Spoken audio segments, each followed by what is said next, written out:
the Taskmaster. I mean, way to fuck a character.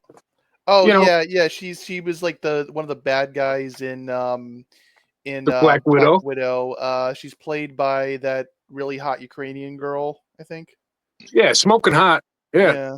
And but one, he's a guy. One, he's a guy. Okay, in the comics. Two, he's a very strong character. Mm-hmm. And I'm not going to spoil it for you in Thunderbolts, but I think you get the picture.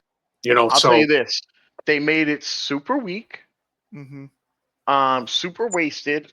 But my opinion, it was the right move because it could potentially fix the issue they created in the first place. Except for she died in Black Widow too, so it's like, why even fucking bring her back? That's true. You know what I mean? Why even bring her back then? At that point, she didn't die in Black Widow too. No, she didn't die in Black Widow. She did. Look it up. Pretty sure she didn't, but I could be wrong. I could be wrong too, but they insinuated that she was dead. She got taken out. Oh, well, insinuation in MCU was never the case. Now they made it very clear. It's not in the case. This is a spoiler for you, Trey, but it doesn't matter. People had already had been speculating on this since before even the first trailer came out because she wasn't in much of the marketing. So killing her was the best thing they could have done because it opened the door for the real Taskmaster. I won't hold my breath. So both of you guys saw it, I assume. How did you like it? That's really the. So this one was like an 7.58. Okay. Like I think this was way better than Brave New World. This was actually really good. And the main character, the main character, the blonde hair, the Russian girl, I think. She carried the movie. She as like a main star. Now I could see her being a main star in future movies. She really had good screen presence. I'm gonna tell you right now.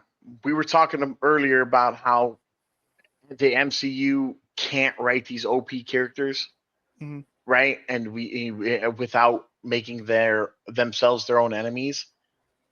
Everybody wanted Sentry for years. I said it's impossible. Or it's not impossible, but you can't just bring Sentry in. It's really hard to write. He's too OP, right? Mm-hmm. Let me tell you what. They did it right. Yeah, they did it the only way that they can. But again, they did it in its own style. It's the same plot tool. He is his own enemy, but they did it in a way where you're like, wow, you hit all the bells and made it compelling. Probably more so than any of these characters like that had to use that plot tool. You know what I'm saying? In my opinion, 10 out of 10 introduction for Sentry. 10 out of 10 cast, chemistry, writing, balance, performances, the script and the message and behind it. Wow, dude, it's like we finally got an adult film again. I haven't seen a movie that owned an adult theme. I mean, aside from Daredevil, this well since Winter Soldier. And or no, I'm sorry, since Guardians of the Galaxy 3 or Winter Soldier. And I was like, dang, that's a lot of they're hitting a lot of topics that are like really like real issues. And it's nice to see, and it fits well because they're not these Avengers. They're these real people who are trying to be more than they're, they're trying to be more than they're capable of. And they fail. And, we fail and we struggle with that fail. And they really rolled into this movie and did it very well. And it was like doing that was the fix.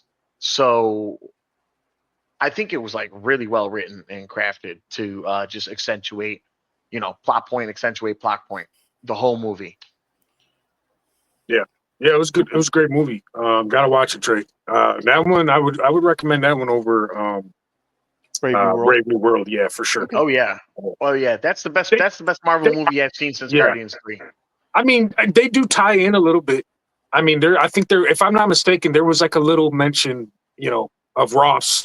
Right, President Ross, and that incident. But yeah, other than that, though, I mean, you're not going to miss much if you skip that. Okay. There were 2 reveals at the end, which obviously one was kind of even. I'd seen it advertised in commercials. I've already seen it advertised too. Yeah, I probably saw it at some point. Again, but I stupid. forgot. Why are we advertising it in commercials? It's literally a reveal at the end of the movie. But Yeah. everybody knows by now they are Thunderbolts asterisk because they're actually the new Avengers. Whatever.